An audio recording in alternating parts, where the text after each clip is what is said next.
एक बार की बात है जब दो भाई थे, जग्गी ब्रदर्स, अनमोल और पुनीत, ब्लू स्मार्ट नाम की फेमस बिजली से चलने वाली कैब स्टार्टअप के दमदार मालिक। और भाई साहब, जब उनका बिजनेस चल पड़ा तो वो तो उड़ने लगे। आखिर 262 करोड़ की कमाई जो हो गई। उन्होंने 43 करोड़ का आलीशान घर ले लिया द कैमिलियाज गुड़गांव में। घर के इंटीरियर डेकोर पे भी जमकर पैसा उड़ाया। फिर उन्होंने 26 लाख उड़ाए महंगे ब्रांडेड गोल्फ सेट लेने के लिए, ताकि गुड़गांव गोल्फ क्लब में गोल्फिंग के बहाने वे थोड़ी बहुत हवाबाजी भी कर सके। जाहिर है, अमीर बनते ही बाकियों की तरह इन्होंने भी जम के पैसे उड़ाए लग्जरी शॉपिंगों पर। ये नहीं, अपने 23 लाख के पर्सनल क्रेडिट कार्ड के खर्चे भी भर दिए। पर दोस्तों, बता दें कि इन भाइयों का दिल बड़ा था। उन्होंने सब खुद नहीं चट किया, बल्कि अपनी बीवी, माँ और बाकी फैमिली मेंबर्स को भी पैसे भेजे। ये नहीं, पैसों को और बढ़ाने के लिए उन्होंने 50 लाख इन्वेस्ट कर डाले अपने नामचीन दोस्त अशनीर ग्रोवर की नई टेक स्टार्टअप थर्ड यूनिकॉर्न में। तेरे साथ ओला और उबर को हराना है, थिंक एंड डू बिग।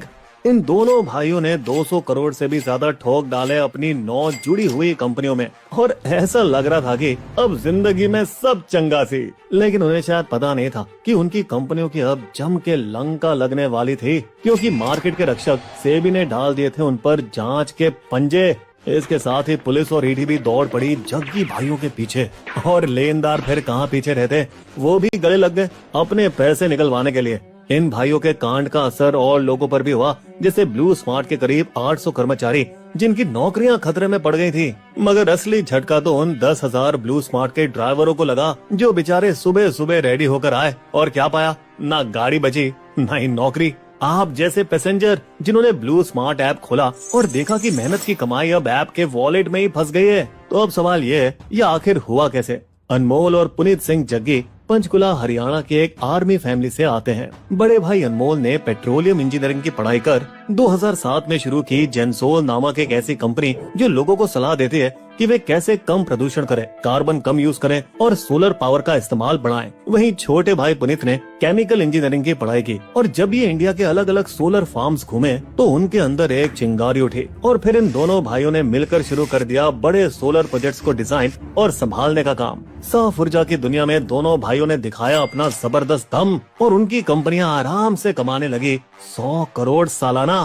फिर सितंबर 2019 में जेंसोल इंजीनियरिंग ने आईपीओ के जरिए मार्केट में एंट्री मारी और उसी वक्त इनकी नजर पड़ी तेजी से बढ़ते ईवी इलेक्ट्रिकल वाहनों के सेक्टर पर। और फिर 2019 में वे इलेक्ट्रिक गाड़ियों की दुनिया में अपनी नई टैक्सी सर्विस ब्लू स्मार्ट के साथ एंट्री मारने वाले सबसे पहले खिलाड़ी बन गए। और उन्होंने हिला दिया पूरे ईवी कैब मार्केट को। अपनी सैलरी पेशा ड्राइवर, चमचमाती साफ इलेक्ट्रिक गाड़ियां और फिक्स रेट जैसे जबरदस्त फीचर्स के साथ उन्होंने इलेक्ट्रिक गाड़ियों को किराए पर लिया ओरेक्स, किंटो और महिंद्रा एंड महिंद्रा से। साथ ही 1/3 तो वे सीधा अपनी ही कंपनी जेंसोल से लेते थे।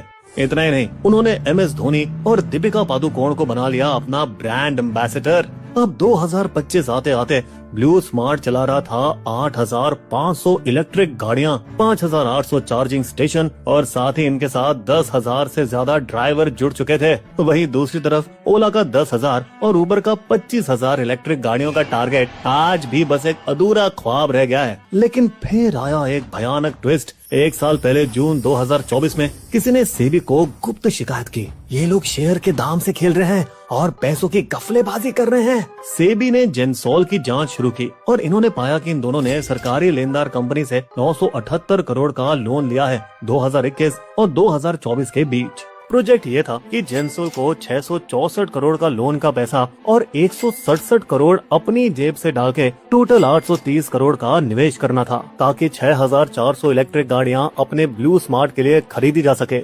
लेकिन हकीकत में जग्गी भाइयों ने तो बस 568 करोड़ लोन के पैसे लगाए, कंपनी का रोकड़ा बिल्कुल नहीं खर्चा और 4,700 गाड़ियां ही खरीदी। लोन का कुछ हिस्सा बाकी बिजनेस में इस्तेमाल करने के बावजूद 262 करोड़ रुपए का अंतर आया, जिसका कोई हिसाब किताब नहीं है, जो कि जग्गी भाइयों ने सीधे अपनी जेबों में भर लिए। खूब अय्याशी की, यहाँ तक कि उन पैसों को अपनी दूसरी कंपनियों में भी घुमाया और सब कुछ एक शातिर उस्ताद की तरह छुपाया। फर्जी दस्तावेज बनाए ताकि क्रेडिट एजेंसियों को लगे कि लोन की भरपाई सही से चल रही है, मगर पीछे की सच्चाई ये थी कि लोन के पेमेंट्स चुकाए ही नहीं गए और या तो टाल दिए गए। और जब सेबी ने इन फर्जी कागजों के बारे में लेनदारों से पूछा तो उन्होंने साफ साफ इनकार कर दिया। बस फिर क्या था, मार्च 2025 तक आते आते जेंसोल लोन वापस करने की रेटिंग डी यानी एकदम घटिया हो चुका था। ये नहीं, बता दें कि जग्गी भाइयों ने ऐसे ही 10 करोड़ एक ही दिन में 4 कंपनियों के बीच घुमा डाले ताकि लगे कि कंपनियों में बहुत तगड़ा बिजनेस चल रहा है। इनके साथ ही कंपनियों के साथ हुए लेन देन लगभग 97 करोड़ असल में वही छुपाया हुआ लोन का पैसा था।